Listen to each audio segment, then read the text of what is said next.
2020 is so nearly over, and it has been a crazy year in the photo and video industry. But we have a lot of shooting time together, and we wanted to put together some of our favourite bits for you guys, including some of our favourite shots, things we've learned, as well as some of our not so great moments. So here is the WEX content team's full 2020 year in review.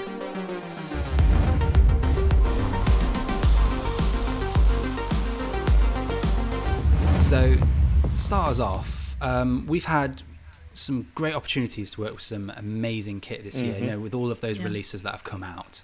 And I just want to start us off by talking through some of our favourite shots.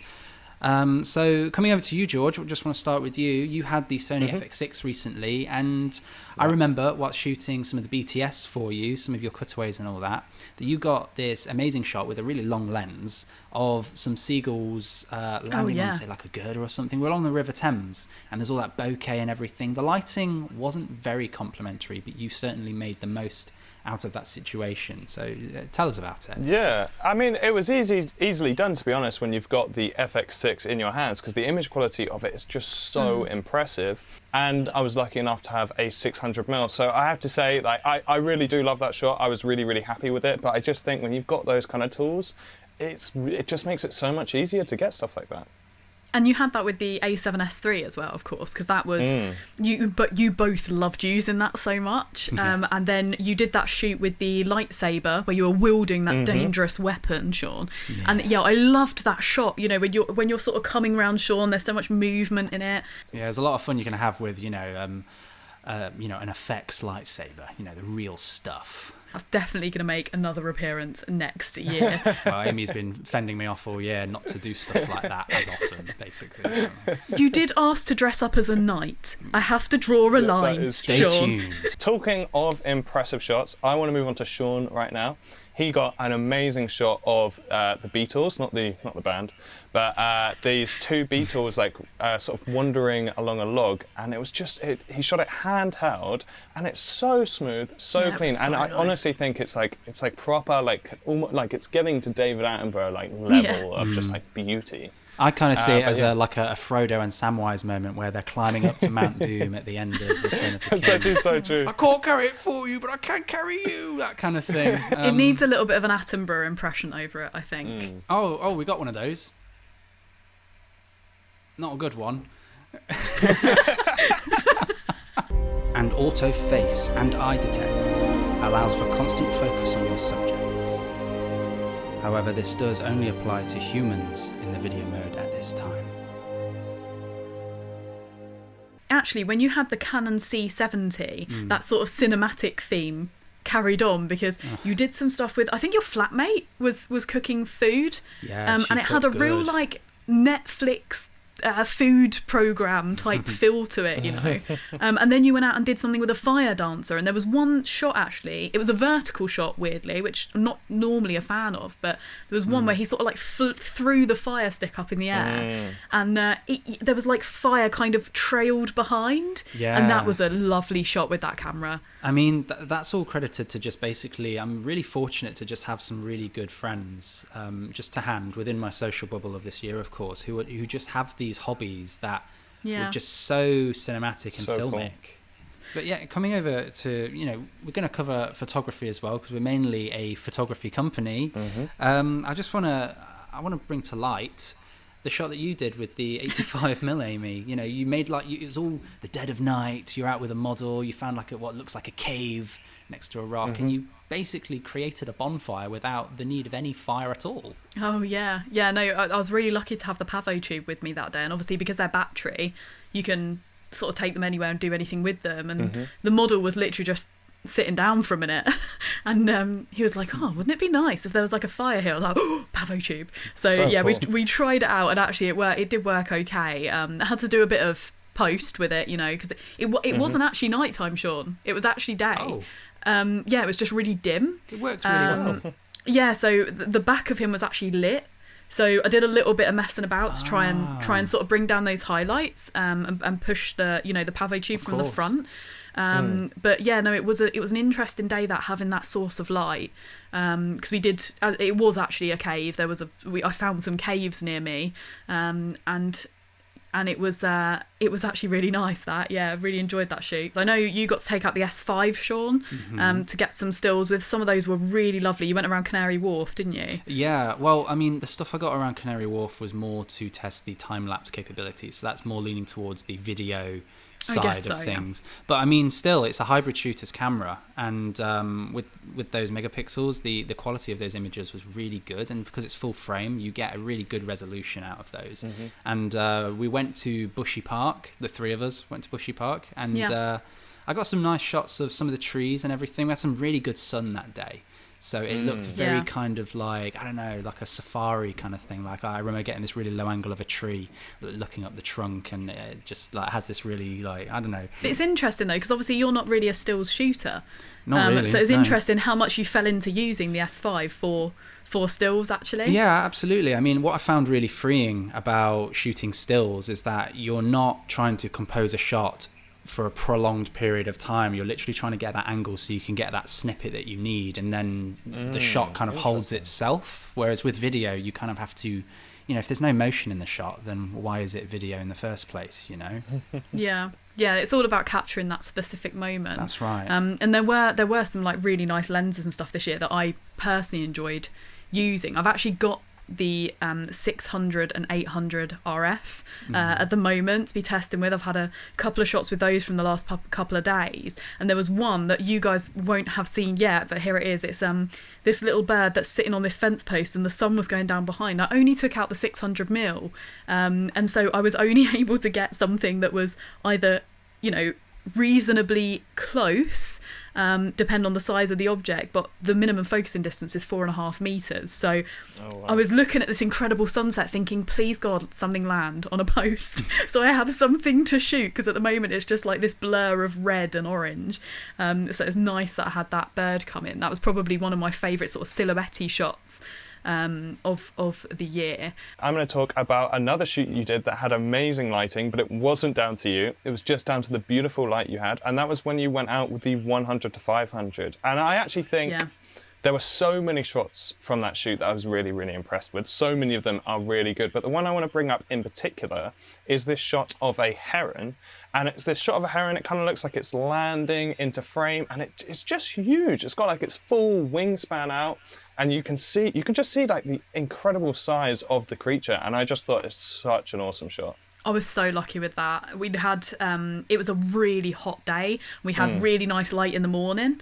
And then I went out on a boat across the Norfolk Broads, and it was just like that bright summer sunlight where everything's hazy and it's just kind of whatever. And then we went to like Hickling Broad last thing in the day, and I thought I hope there's just something. And the sun had kind of gone behind clouds and it wasn't very picturesque, but then that heron did that, and I was like, please let me have got that right. And I was just lucky enough to have some really good kit with me that allowed me to capture that right, because I think if I'd been on a prime, I wouldn't have necessarily been able to get, if I'd been on like a long prime, I think I'd have missed some of that width. And actually I needed that width in the image to show off what that heron looked like as it was landing. So I'm so glad I had the 100 to 500 on for that specific moment. But it was a nice shoot going out with that. I enjoyed. It is lovely going out in summer because you do get some incredible moments, but there are parts of the day which are just impossible to shoot in. Can be very difficult, yeah. And you learn, I think that sort of takes us nicely into, what we've learned throughout this year, because it's all been a bit of a learning curve, trying to do things a little bit differently than we've done before. We're all in our home areas a little bit more. Sean, as you say, you're having to sort of talk to people you really, really know and network with, rather than just being able to call in agencies and different people. You kind of try and speak to people you know a bit more and get those people in and travel to areas that are really, really close to you. And that's been a big learning curve for this year. But there's been a lot that we've all learned. You can't be an expert at everything. So we're always constantly learning. And there were sort of some things we did this year that actually took us outside of our comfort zones a little bit more, I think. And I know, George, you started off the Wex Meets interview thing that we did a little bit earlier this year when we could actually meet people. And one of your first ones was with Rob Whitworth, right? Oh, I was so happy to do. I just so Rob Whitworth, he's a time-lapse filmmaker. He's done some stuff with Planet Earth and like some really, really, really big, very impressive videos. You should definitely check him out. I got to interview him, so we started this series called Wex Meets, where we interview people in the industry. And I was really keen to get this guy, but I didn't really know if he would. But he agreed to do it, and honestly, I just found it so fascinating listening to him. Like time-lapse and motion-lapse and hyperlapse and all of these things are something I know bits about. I might do bits here and there when I've made videos, but I certainly don't have any kind of like particular expertise in them, I would say. And it was so fascinating just listening to the way he approached it, the way he thinks about it, the software he uses, of which I'd never heard of. And I just found it so interesting. And actually, I'm really keen to do more of these Wex Meets in the future, because I just think, because as you say, you can't be an expert in everything. There's always going to be things to learn. There's always going to be like new avenues to go down. So finding people that do one specific thing and they just do it really well and they're really good at it, I just find it personally, from my own interest, so fascinating to learn about. So I'd really, really love to do more of that kind of stuff in the future. Yeah, and also just learning where people come from in their careers as well. That can be really inspiring a lot of the time. Obviously, this year's been a bit odd when it comes to how we've been producing content. It's a lot different, and Sean, I know that's sort of the big area that you've been focusing on, really, is a lot of that streaming from home, and I know that's been a big learning curve for you. Yeah, I mean, I've had a couple of really good opportunities to really test out what you can do with streaming from home, because I've had access to the Blackmagic A10 minis, so you can, using multiple feeds from the comfort of your own like computer, whether it be a laptop or your my desktop PC. But also there's a Loop Deck as well, and you can use those as like a streaming deck too. I mean, there are other options out there, but those are the two that I've had to play with, and just working with OBS as well. I'd never done live streams before this year, but it's actually really simple. Like the principles are so easy, but I understand how it can look complicated if you've never done one before. But I think once you kind of get the fundamentals of, you have your sources here, you apply them to that, and then you make sure your sound levels are okay, then all you really need is the stream key from the website that you're wanting to send that stream to, and then away you go. And it's so good to learn that stuff now with everything going to online and streaming. It's so relevant, It's so relevant, And obviously you've been helping out other people in Wex as well, as we've been sort of producing the masterclasses. Our events coordinator, Tiffany, has been doing these incredible masterclasses online, and teaming up with all kinds of people. And Sean, I know you were helping with one which included sort of NASA photographers the other day and things like that. So cool. There was this photographer who basically works for NASA, and his entire job is basically to document and photograph all of the entire process of basically this some of the NASA scientists building this new satellite that is said to be fired out into space, and it's going to like shoot something like infrared light into space, and they need to send it out really far, so there's like no light, so that the infrared can work a lot more effectively, and then you can see even further beyond, which is insane. And his photographs are actually incredible. So I recommend you go over to our YouTube page where you can actually watch that masterclass and see the kind of stuff that he did, because they're all kind of like the kind of things you'd expect to see in like those pamphlets or big NASA space books with all that stuff in there. It's really interesting stuff. Yeah, and streaming helps to bring all those things together so we can meet these people and talk to these people. Yeah, because we had the NASA guy was in America, and then we had the guy who was questioning him, like offering all the questions and stuff, set in the UK. And so what we did was we had our like our chat room all set up, and then I used OBS to basically like have their camera feeds either on screen together or having singles of each. But also because I had supporting photographs, which were basically to illustrate what they were talking about, I could also use OBS to offer those up as a visual, so that the audience at home on YouTube could see what they were talking about, and also be able to just see the quality of those images as well. From my point of view, obviously the last couple of years I've been doing this role, a lot of it has been logistics of going out and shooting. We visited incredible places, and I've been booking trips, and a lot of my job is trying to figure out what flights we can get, where we can go when we get there, what's the weather going to be like, using things like suncalc.org to figure out if we're going to have the right light to actually travel to these places, is it worth driving 4 hours to go to this place? And one of the big things I've learned this year is the importance of location scouting, because it's something previously I haven't actually had the ability to do, because we sort of get one chance at a lot of these things. And obviously this year, you know, I've been at home and I've been trying to use my local area as much as possible, especially at the start of lockdown. You know, I couldn't use anything else. I had one daily walk, as did everyone else out there. And, you know, we had to make the most of what we had. So for me, my local area that I didn't even know existed, some of the walks that I've been on, and I did them day in, day out for months. And now I know exactly where to go if I've got a lens. I know exactly what part of the forest is going to be, you know, good in what light, and what time of day I should go to a certain area, or, you know, where I should walk to.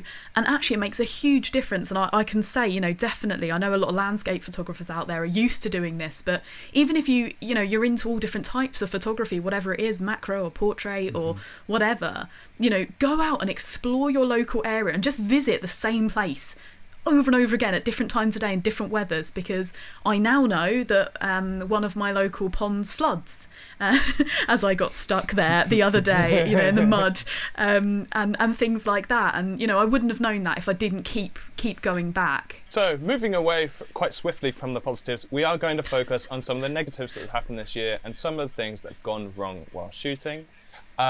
First thing that comes to mind, I'd probably been in the job maybe 3 or 4 months by this point. We got the 1DX, really excited, $6,500 camera, so cool.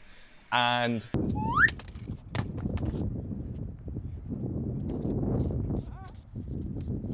You are a tall guy. That fell from your head height. How is that okay? But it did prove that the 1DX3 is incredibly tough, right?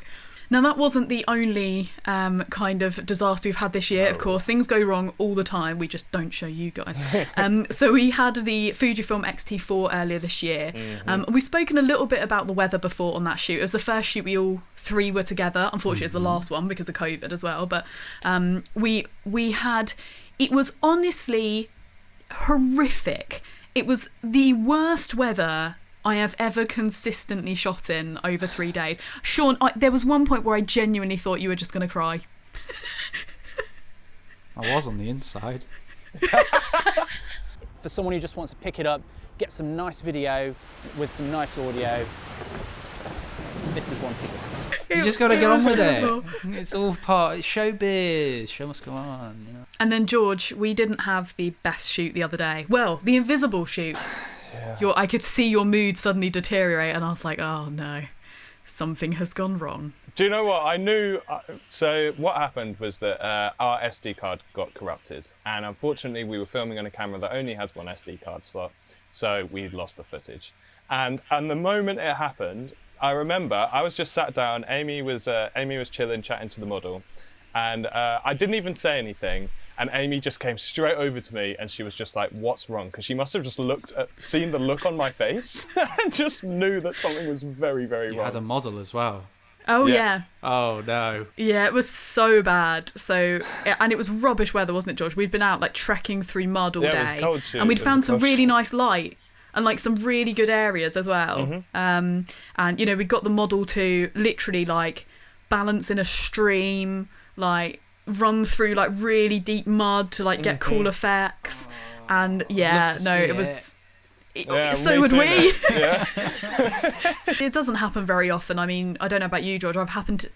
In the last 10 years, I've had 2 cards corrupt on me. And we go through hundreds and hundreds of cards. I've actually never once I've had hard drives corrupt on me, but I've never had an SD card corrupt on me before. So this was a first, and I really hope it's a last. Now, Sean, you've been quite quiet through this. Have you had any disasters this year?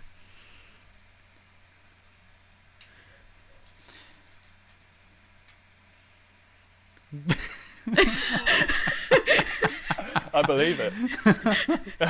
I can't think of any. Sorry, guys. You're going to talk about your VO. Oh, that. Oh. AF aside, the S&Q mode delivers remarkable slow motion video. drawing out those moments to realise their truest innate beauty. This may well be a camera to convert many who previously relied on other camera brands to the dark side. I mean, really, it's Amy's fault. Because Amy said, Sean, you're going to do this amazing VO for this test footage video. I was like, got you, fam. I took it to the edit. And, well. Do you know, no, I still really like it.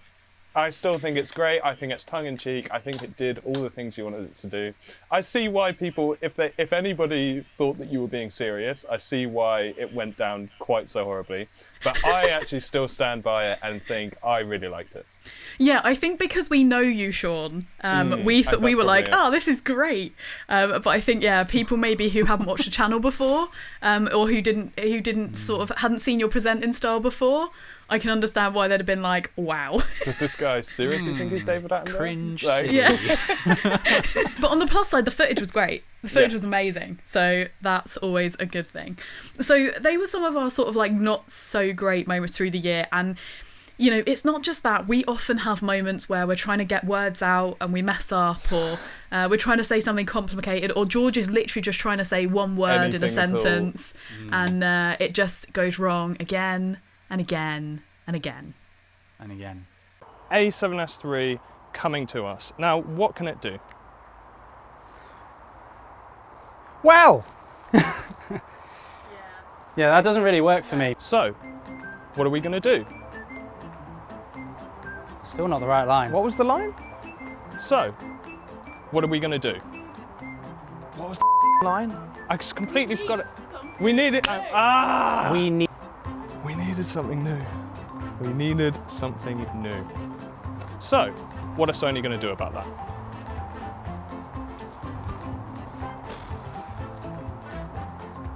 So, I can't even remember. We needed something new. We needed something new. Okay, go on again. So, what have Sony got to say about that? So, what are we going to do? I'll tell you what we're going to do, because we're not doing it. What was the line? What are we going to do? I can't do anything. What was the line? Was that the line? No.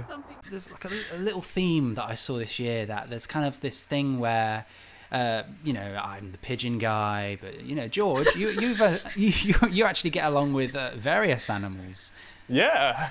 Yeah, he's the animal man. I remember because I was watching the clip back in the edit, and I was halfway through saying some like genuinely interesting sentence to you, and then I saw a squirrel, and you can see my mind just go, ooh, cute. In which you would like me to, hello.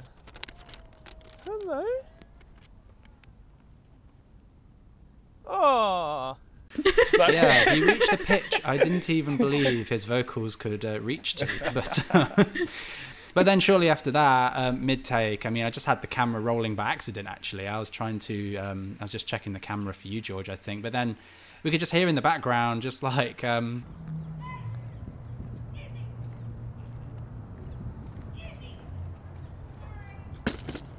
Right. Oh. Right, this is what happens when you shoot in the park.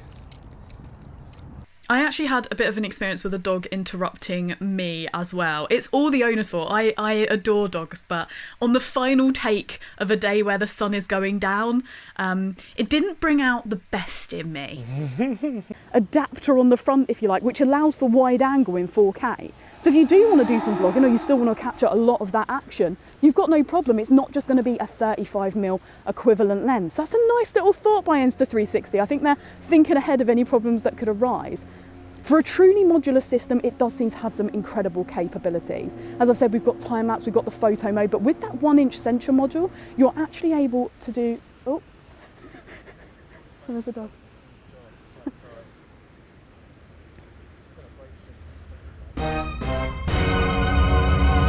Just to clarify, I absolutely love dogs. But you're not a fan of birds, I found this year, Amy. I mean, I am. Now at this point in the video, I'd normally get attacked by a pigeon. Now at this point in the video, this is where I'd normally take the camera and say, oh my Jesus, it's making me nervous. Oh God, somebody else just started shooting behind you. I meant feeding, not shooting. What? I have nothing for you. Nothing. I don't have anything for me. If that wasn't enough reason for you to dislike birds, Amy, what about the shoot we did with Ellie Rothney? Where we photographed thousands, I don't know how many, but literally thousands of starlings flying over above our heads. And if you can imagine, if you're filming 1,000 or more birds, that there might be more than just birds flying above your head and landing all over you. Yes, it was a lot of poop. It was a lot of poop. And it would have been fine, George, if you had closed the kit bag. Yeah, it would have been. I think my favourite part of that happening was when we were at work the following week and I assumed you'd cleaned everything up when you took the bag out. And Sean opened the bag and was like, "What is this?" It was dry. It was so gross. It was so gross. Oh, we really had to scrub that bag to get those lines out of there. Those skids were... Whoa. I'd probably just like to add that generally when we're out shooting, all the mishaps that we have, we generally just like to have a bit of fun. I kind of made it. I think it got you. Oh man. As you can see from those sequences, the face and eye detect worked really nicely. It lost him a couple of times, but he was running very, very fast, jumping. He's wearing a hat, high-collared coat, so I'm really impressed with how it managed to perform. What I'm not so impressed with is how George managed to perform after. So whilst you were watching those lovely sequences, we walked 10 feet back to the main path, but unfortunately George had used all of his grace whilst This is the last you're going to see of me on camera today. You bought one pair of trousers. Oh, thanks, George. George tried to jump a stream. He didn't make it. Yeah, I mean, I feel really bad for Amy's car immediately after that, and I felt even worse when we headed to Sports Direct and I trod mud through the entirety of this shot. Yeah, you got to get those new trousers. I was not having you back in the car again. A big part of our role, of course, is new products. And it's everything from cameras and lenses to sort of weird little accessories that we look at. So we just wanted to pick our favourite product of the year, basically. It doesn't have to have come out this year, but just our favourite one of 2020. Mm-hmm. So, George, I'm going to start with you. What is your favourite product of 2020? I'm actually quite surprised to hear myself saying this, but my favourite product of 2020 was the DJI Pocket 2. I wasn't really sure what I was going to think of it. I'm not really an action cam guy. I'm always quite snobby about having the best possible image quality and having all of that control. So I thought I'd enjoy playing with it, but I didn't actually think that I would use it in my own everyday life. But that's the thing, that's the reason I love it so much, is because I just bring it around with me now. Yeah, they're so small. What about you, Sean? What's your favourite product of 2020? Jeez, there's been so many. But it's true. I think, my favourite product, I actually got one right next to me right here. It is the Nanlite Pavo 2 6C. Mm-hmm. See how small that is, how portable that is? That's one of the reasons I love it. It's also magnetic. I can stick it on here and have it ready to go if I want it to. And not only that, but you've got so many lighting effects on there. I find, I'm going to show you some examples, but you can shoot some amazing product shots with it, and because we're reviewing kit all the time, you can really go to town with that sort of thing. I've got two of them, so I can get two colours going on at the same time from different angles. I just find it really opens up doors, windows, removes whole walls that are in my way from getting really creative with the kind of product shots that I can produce. And if you think we put this on for videos, how excited people get over these products, then let's put in the video that Sean sent me and you, George, the other day on our private WhatsApp conversation. I've discovered something amazing. Look! It's magnetic! It's stuck to the thing, so now I can... Woo! See what I mean? Chef's kiss. Chef's kiss, I love that. Well, my chef's kiss goes to this. This lamp. I got sent this earlier in the year. I love it. There's actually a post-it note stuck to it. Yeah, this lamp has been fantastic. It's got a little. It's got a little slider here, so you just press it on and off, and then you can slide the power. Oh, whoa, that's so yeah, cool. It's so cool. I absolutely love it. In fact, I will get the text put on screen of what it's actually called, because I can't even remember. It's a Workwell by Otterlight, or Otlite. Otlite? It doesn't matter. It's so good. It doesn't need a name. It speaks for itself. I did get sent it. I think we're going to start selling these in the new year. They are brilliant. Keep an eye on the website for those, because fantastic. Big fan of that lamp. So very good for, say, like home setups and live streamers. Oh man. Yeah, absolutely brilliant. The light can tilt on it. You can tilt it left and right, up and down, and then it's got the movable arm as well. So I quite often work late, and I find myself, I'm in my study, and I don't want a big light on behind me, and sometimes when you're editing it can be on your screen and stuff. Yeah. But I don't know about you guys, it does your eyes in just staring at a screen all day, and this produces a really nice daylight light that sort of lights my desk up, and I can have it as weak or as much as I want. So I found it really takes the strain off of my eyes. So for me, that has been one of my favourite things I've used this year. Cool. But in terms of what we've actually reviewed, it's still the R5. I love the R5 so much. I want an R5. I love it. I don't think you're going to get one. Not with that attitude. Sorry, I didn't know what to say. There we go. Bursting I just wanted to gag dreams. some giggles. We are soon going to be in 2021, a brand new year, a brand new start, and a hopeful start for a lot of people out there. So what are our hopes for the coming year? George, what are you hoping to see or shoot or think about in 2021? That's a really good question. I think in terms of kit, what I'm hoping to see is actually, in terms of cameras, not all that much, because the cameras that have come out this year I've been so impressed by. In terms of the stuff that I'm most interested in using, so many boxes have been ticked, I'm not that bothered. Yeah. But in terms of accessories, I'd love to see some really, truly compact, really, really small gimbals come out. I'd love to see more of the nanolight and that kind of small LED lighting. And there's just loads of nice little accessories to use is really, really what I'm going to be looking out for. In terms of what I want to shoot, stuff that's not in my bedroom. We all want that. Yeah, we all want that, George. I'm so excited to get out and go to events, film music videos, and just maybe even if we get lucky enough, go abroad and just do all of the kind of stuff that I know all of us have been missing out on this year. Yeah, it's a good shout. We also can't wait to not see your bedroom anymore. Sean, what about you? It's like a wider range of lenses, because now that we've got, the RF mount on Canon, I think the S line of the Lumix lenses, there's not a massive range for those. So I would expect that we see a massive expansion on those coming forward. It's almost like this year has paved the way of where we're going, and now these manufacturers, these companies are going to start really pushing forward all those kind of creative assets that people need to really get the most out of those cameras.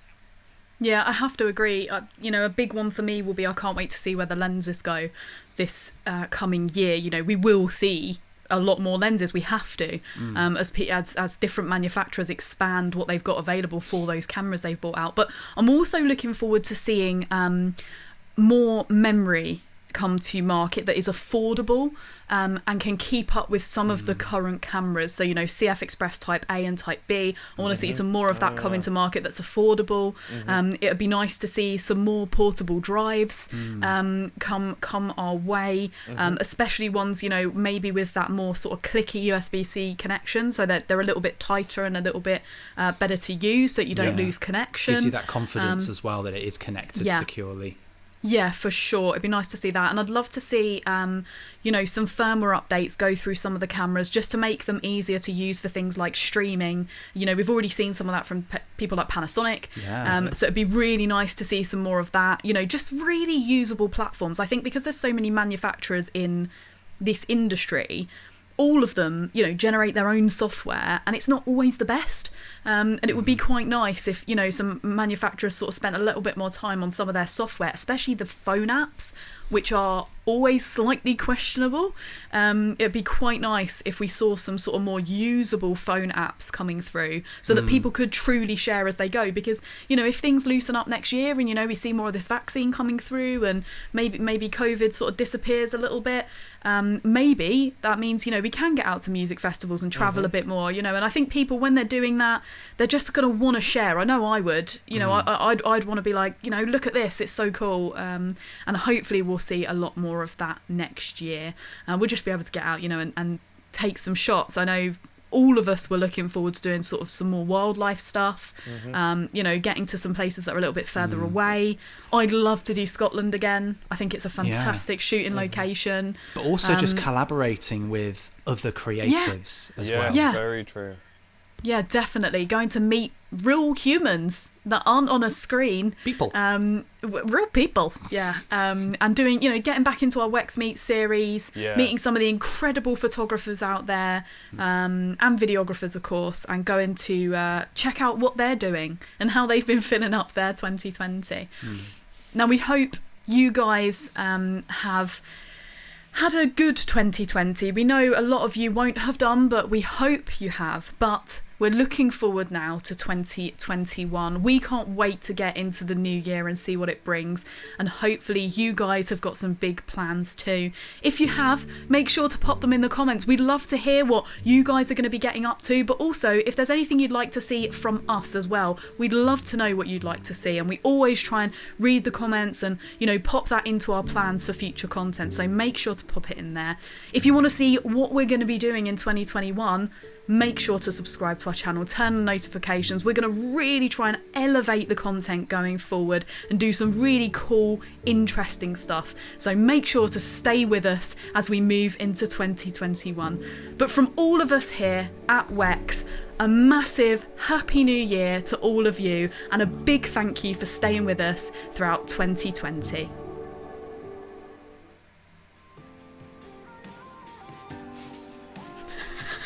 I was so hoping you were going to do that.